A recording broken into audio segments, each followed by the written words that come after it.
ملک کا فطری حسن اور جنگلات تیزی سے غائب ہو رہے ہیں۔ 1950 سے 60 کی دہائی میں یہ بات واضح ہو چکی تھی کہ پاکستان کو تباہی سے دوچار کرنے والے مسائل میں یہ بھی ایک مسئلہ شامل ہے۔ اصل مسئلہ تو خود ریاست کے تانے بانے میں خرابی ہے، جس نے انگریزوں کی روایات اور اداروں کے ساتھ ہماری غلامانہ وابستگی سے جنم لیا ہے۔ بجائے اس کے کہ ہماری اشرافیہ نو آبادیاتی غلامی کا طاق اتار پھینکتی، الٹا انہوں نے اسے اور مضبوطی سے اپنے ساتھ چمٹا لیا کہ جس قدر کوئی پاکستانی انگریزوں کی نقالی کرے گا، اسی قدر اس کی سماجی حیثیت میں اضافہ ہوتا جائے گا۔ پاکستانیوں نے انگریز بننے کی روش اختیار کی۔ ہوٹلوں کے بیروں سمیت ہر کوئی انگریزی بولنے لگا، انگریزی سوٹ وہ پہننے لگے۔ ہمارے بچے انگریزی فلمیں دیکھا کرتے تھے۔ اختتام ہفتہ پر زیادہ مہذب لوگ انگریزی دھنوں پر رقص فرماتے، ان میں سے بعض تو اردو بھی انگریزی لہجے میں بولتے۔ ایسے بھی ہیں جو چپاتی اور گاڑے شوربے والا سالن چھری کانٹے کے ساتھ تناول کرنے کی کوشش کرتے نظر آتے۔ ان کے بنائے ہوئے کلبوں کی رکنیت حاصل کرنے کے لیے ایک پاکستانی کو انتظار اور کوشش سے گزرنا ہوگا۔ اس کے بالکل برعکس ایک گورا جب چاہے دروازہ کھول کر اندر داخل ہو جائے، ویٹرز اس سے پوچھنے کی جرت نہ کرے گا کہ وہ ممبر ہے بھی یا نہیں۔ کراچی کے سندھ کلب میں، جو اپنے آپ سے متنفر کالے صاحبوں کی پسندیدہ آماجگاہ ہے، پاکستانی ثقافت سے کوئی چیز بھی وابستہ ان کو گوارا نہیں۔ 1871 میں یہ کلب انگریزوں نے تعمیر کیا تھا۔ 1974 تک اس میں شلوار قمیص پہن کر داخل ہونے کی اجازت نہ تھی۔ فوجی اور سول افسروں کی اکثریت پر مشتمل مختصر سی اشرافیہ نے مقامی باشندوں سے کراہیت ورثے میں پائی۔ اقبال ایسے مفکرین سے رہنمائی حاصل کرنے کے بجائے استعماری انداز میں وہ لوگوں پر حکم چلانے کی کوشش کرتے رہے۔ استعماری عہد کے تمام ادارے جوں کے توں رہے۔ عام پاکستانی کے لیے فرق صرف یہ واقع ہوا کہ انگریز کی جگہ کالے صاحب نے لے لی۔ بعض اوقات ان کا یہ رویہ غیر ملکیوں سے بھی زیادہ بدتر ہو جاتا۔ جب غلام آقا ہو جائے تو وہ اپنے ہم نفسوں کے ساتھ اور بھی برا سلوک کرتا ہے۔ بہت سے افسر انگلش میڈیم اسکولوں سے آتے ہیں جو برطانیہ نے بنائے تھے، انگلینڈ کے پبلک اسکولوں کی طرز پر۔ 1948 میں میرے والد امپیریل کالج لندن سے اعلیٰ تعلیم کے بعد واپس آئے۔ اپنے علاقے میں وہ دوسرے شخص تھے جنہیں لندن ریٹن کا مقام حاصل تھا۔ ریلوے اسٹیشن پہ پورے کا پورا قصبہ ان کے استقبال کرنے امڑ آیا۔ ایسے لوگوں کا سماجی مرتبہ دفعتاً بلند ہو جاتا ہے، ان کی شادیاں زیادہ بارسوخ گھرانوں میں ممکن ہو جاتی ہیں۔ پاکستان اور اس سے زیادہ بھارت میں اب بھی شادی کے لیے گورے رنگ کو ترجیح دی جاتی ہے۔ بھارت میں تو شادی کے لیے دیے جانے والے اشتہارات میں گاہے اس امر کا اعلان بھی کیا جاتا ہے۔ کتنے زمانے اس طرح گزرے کہ بھارت بیرون ملک سے در آنے والوں کی شکار گاہ رہا۔ شمال مغرب سے آنے والے فاتحین اکثر سرخ و سفید ہوتے، لہٰذا برصغیر کی ذہنیت میں جسمانی رنگ کی فوقیت کا احساس بہت گہرا ہے۔ زمان پارک میں لندن ریٹن فوراً ہی VIP بن جاتا۔ جب بھی میرا کوئی کزن برطانیہ سے حصول تعلیم کے بعد وطن واپس آتا، ہم سوالات کے انبار لے کر اس کے پاس جا پہنچتے کہ وہاں زندگی کیسے بسر ہوتی ہے۔ مغرب سے محض ان کی شناسائی ہی ان کا سماجی مرتبہ بلند کرنے کے لیے کافی تھی۔ برصغیر پہ اپنی حکمرانی کے ایام میں انگریزوں نے بڑی منصوبہ بندی کے ساتھ مقامیوں کے ذہنوں میں احساس کمتری کاشت کیا۔ بیروں اور خانساماؤں کو مغل فوج کے جرنیلوں اور شہزادوں کے ملبوسات پہنائے جاتے۔ فوج اور پولیس کے افسر برطانیہ میں رائج لباس زیب تن کرتے۔ 16ویں صدی کے وسط سے ابتدا کرنے والے مغل اقتدار کا زوال 17ویں صدی سے شروع ہوا۔ 16ویں صدی میں جو ایسٹ انڈیا کمپنی کے بروئے کار آنے کا زمانہ ہے، مغل سلطنت پورے جاہو جلال کے ساتھ کار فرما تھی۔ ہندوستان کے بیشتر علاقوں پر انہیں حق حکمرانی تو حاصل تھا ہی، مغل بادشاہوں کو دنیاوی نہیں بلکہ کسی حد تک روحانی طور پر بھی برتر مانا جاتا۔ ان درباروں کے شان و شکوہ کی کہانیاں کہی جاتی۔ اول نصف صدی تک انگریز بھی ان کی پیروی کرتے۔ وہ فارسی بولتے، مغل اشرافیہ جیسا لباس پہنا کرتے، سور اور گائے کے گوشت سے بچا کرتے اور مقامی عورتوں سے شادی کرنے کی کوشش کرتے، بعض اوقات تو ایک سے زیادہ۔ برطانوی مورخ ولیم ڈالرمپل نے اس عہد میں انگریزوں کے تغیر پذیر رجحانات کو قلم بند کیا ہے۔ 17ویں صدی کے درمیان سے 18ویں صدی کے وسط تک انگریزوں نے تقریباً تمام افواج کو شکست سے دوچار کر دیا۔ اہل فرانس کے علاوہ سکھ اور مرہٹوں کو اس سے پہلے سراج الدولہ اور شیر مسعود ٹیپو سلطان ایک ایک کر کے سب چلے گئے، سب رخصت ہو گئے۔ اب انگریزوں میں اعتماد بہت ہو گیا اور استعماری گھمنڈ کے نمو پانے کی ابتدا ہوئی۔ انجیلی عیسائیت سے تعلق رکھنے والا احساس برتری بھی اثر انداز ہوا۔ مسلمان مغل بادشاہوں کی تحقیق کا جذبہ جاگ اٹھا۔ اس عظیم سلطنت کی رسوائی کا جو کبھی اپنی مثال آپ تھی، آخری مغل دی لاسٹ مغل میں ڈالرمپل نے لکھا، فاتحین کی نگاہ میں اب ہندوستان کے لوگ اس عظیم تہذیب اور دانش کے امین نہ رہے۔ 18ویں صدی کے زوما سر ولیم جونز اور وارن ہیسٹنگز جس کا اعتراف کرتے تھے۔ انگریزوں کی حکمرانی سے قبل ہندوستان کا نظام تعلیم ایک مرکز اور محور پر نہ گھوما کرتا۔ ہر گاؤں کا اپنا مدرسہ تھا، اہل خیر جسے چلایا کرتے۔ زیادہ بڑے ادارے اوقاف کے تحت ہوتے۔ وسیع زرعی اراضی کی آمدن ان کے لیے مختص ہوتی۔ 1757 میں جب بنگال پر انگریزوں نے قبضہ کیا تو معلوم ہوا کہ 34% زرعی زمین ٹیکس سے مستثنیٰ ہے۔ وہ مختلف قسم کے وقف تھے جو مفت تعلیم اور علاج کا بندوبست کرتے تھے۔ 1850 میں جی ڈبلیو لیٹنر کی طرف سے کیے جانے والے ایک سروے کے مطابق اوقاف کے تحت چلنے والے بعض مدارس کا معیار نہایت بلند تھا۔ اس کے مطابق آکسفورڈ اور کیمبرج یونیورسٹیوں جیسا اعلیٰ درجے کے اساتذہ ان اداروں میں بخوشی کام کرتے تھے کہ ہر ٹرسٹ کے معقول آمدن کے سبب ان کے معاوضے بہت موزوں ہوتے۔ لیٹنر نے مشرقی پنجاب کے ضلع ہوشیار پور کا سروے بھی کیا۔ اس کے مطابق اس علاقے میں خواندگی شرح 84% تھی۔ 1947 میں انگریز گئے تو یہ شرح 9% رہ گئی تھی۔ انگریزوں نے زمینوں پر قبضہ کر لیا، اوقاف ختم کر دیے، آمدن کے ذرائع ختم ہوئے تو مدارس بند ہو گئے۔ اب انہوں نے انگریزی پڑھانے والے اسکول بنائے اور تعلیم مرکز سے کنٹرول کی جانے لگی۔ یہ ایک نیا طبقہ تخلیق کرنے کا منصوبہ تھا۔ لارڈ تھامس میکالے کے بقول جو رنگ و روپ میں ہندوستانی مگر انداز فکر و نظر میں برطانوی ہو، اپنی آرا میں کردار اور ذہنی اپج کے لحاظ سے پسند اور ناپسند سبھی میں، انہیں برطانوی معیار کی اسناد دی جاتی اور ان کے پیٹھ پیچھے ان کی تذلیل کا سامان یوں ہوتا کہ انگریز انہیں براؤن صاحب، کالے انگریز اور بیبون کہہ کر ان کا مذاق اڑاتے۔ بیبون افریقہ میں پایا جانے والا ایک بندر ہے، بعد میں یہی بابو میں بدل گیا۔ ہندی میں یہ لفظ باپ کے لیے استعمال ہوتا ہے، لیکن انگریزوں میں اس کا مطلب یہ ہرگز نہ تھا۔ برطانوی نظام تعلیم کے اثرات صرف انگریزی زبان اور کرکٹ تک محدود نہ رہے۔ استعمار نے ایک صدی تک اسے مقامی ثقافت کو تباہ کرنے اور اپنی پسند کی اشرافیہ تخلیق کرنے کے لیے استعمال کیا۔ انگریز تعداد میں بہت کم تھے، براہ راست وہ اس وسیع اور عریض ملک پر حکومت نہ کر سکتے تھے، چنانچہ تہ در تہ ایسے گروہوں کی انہیں ضرورت تھی جو ان کے لیے کام کریں۔ غلامی سے پیدا ہونے والا یہ غلیظ ترین پہلو تھا۔ میں نے لاہور کے ایچسن کالج میں تعلیم پائی، جو برطانوی راج میں بنائے گئے اہم ترین اداروں میں سے ایک ہے۔ اپنے ہم جماعتوں کی طرح اس دور میں بھی یہ سمجھتا تھا کہ ہم اردو میں تعلیم دینے والے سرکاری اسکولوں کے طلباء سے افضل ہیں۔ ان اداروں میں مضامین کی تدریس انگریزی میں ہوتی، طلباء کو حکم دیا جاتا کہ وہ باہم اسی زبان میں بات کریں۔ اسکول کے اوقات میں اگر کوئی بچہ اردو بولتا پایا جاتا تو اس پر جرمانہ عائد ہوتا۔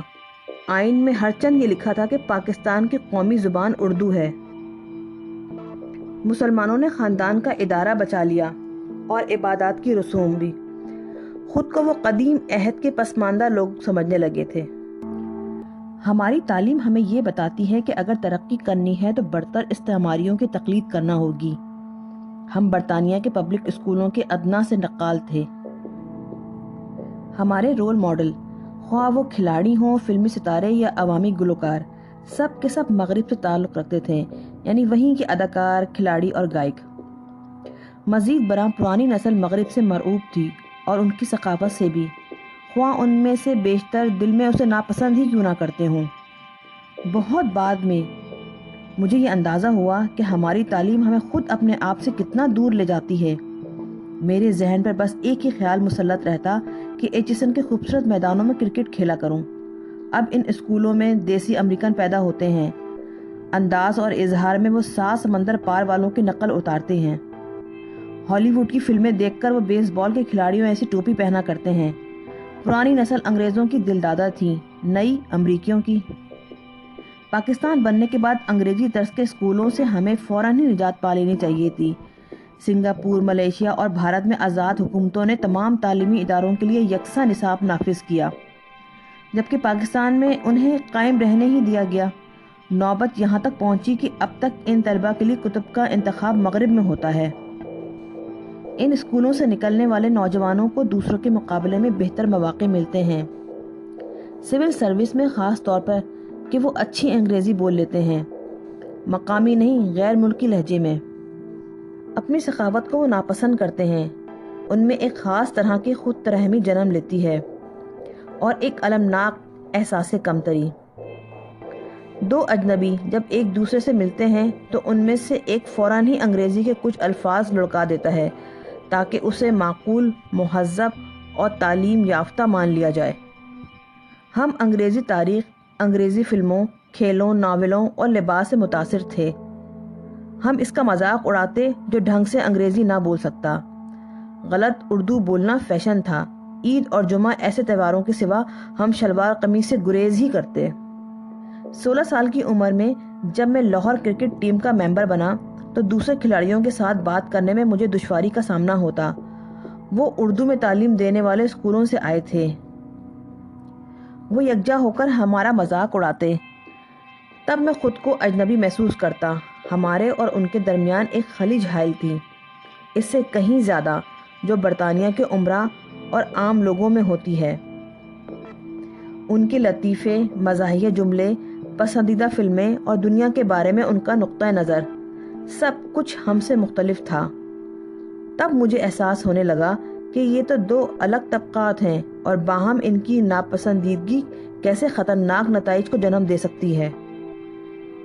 یہ انکشاف بھی ہوا کہ ایچسن میں کھیل کے بہترین سہولتوں کے باوجود ہم ان عام بچوں کا مقابلہ کرنے کے قابل نہیں۔ وہ بہت ہی سخت جان تھے اور آگے بڑھنے کا جذبہ ان میں ہم سے کہیں زیادہ تھا۔ ہاکی اور اسکواش کے سب سے عظیم ستارے بھی اردو اسکولوں سے ابھرے، عالمی افق پہ ابھرے اور جگمگاتے رہے۔ پھر مجھے اندازہ ہوا، انہیں بہت جلد احساس ہو جاتا ہے کہ اگر سماجی مرتبہ بڑھانا ہے تو مغربی رکھ رکھاؤ کے انداز سیکھنا ہی پڑیں گے۔ لہٰذا کرکٹ کے کھلاڑیوں کی اکثریت مغربی ملبوسات کی خریداری میں بہت گہری دلچسپی کا مظاہرہ کرنے لگتی۔ انہیں انگریزی سیکھنے کی خواہش ہوتی ہے، اور وہ بھی ایسی کہ لہجہ بھی انگریزوں جیسا ہی ہو۔ کچھ ایسے کرکٹر بھی تھے جنہوں نے محض اس لیے شراب پینا شروع کر دی کہ اہل مغرب کو مرغوب ہے اور اشرافیہ کے معمولات میں شامل ہے، حالانکہ 1977 میں شراب پر پابندی عائد تھی۔ قومی لباس بھی ایک ثقافتی پہچان ہوتا ہے جسے نو آبادیاتی دور نے برباد کر کے رکھ دیا۔ اپنے لڑکپن میں مجھے یاد ہے کہ میرے چچا نے میرے ایک کزن کو شلوار قمیص پہنے ہوئے دیکھا تو یہ کہا تھا، اوئے تم نے یہ کیا نوکروں والے کپڑے پہن رکھے ہیں؟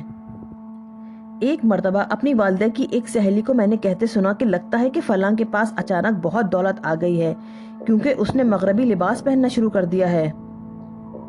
10 برس گزرنے کے بعد 1988 میں جب میں قرم میں چند مغربی دوستوں کے ساتھ کوہ نوردی میں مشغول تھا تو مجھے خیال آیا کہ میں بھی اپنے لباس سے غیر ملکی نظر آتا ہوں۔ مقامی لوگ پاکستانی لباس پہنتے تھے۔ اچانک یہ خیال بجلی کی طرح ذہن میں لپکا۔ ایک میں ہوں، قومی ہیرو مانا جاتا ہوں، مجھے رول ماڈل سمجھا جاتا ہے، جہاں چلا جاؤں ہزاروں جمع ہو جائیں، پھر بھی لباس میرا غیر ملکیوں جیسا ہے۔ کئی برس بعد جب میں پہلی مرتبہ وزیرستان گیا تو اس وقت بھی مجھے شرمندگی اٹھانا پڑی۔ قبائلی یہ جانتے ہوئے بھی کہ پشتو مجھے نہیں آتی، پشتو ہی میں بات کرنے میں مصر رہے۔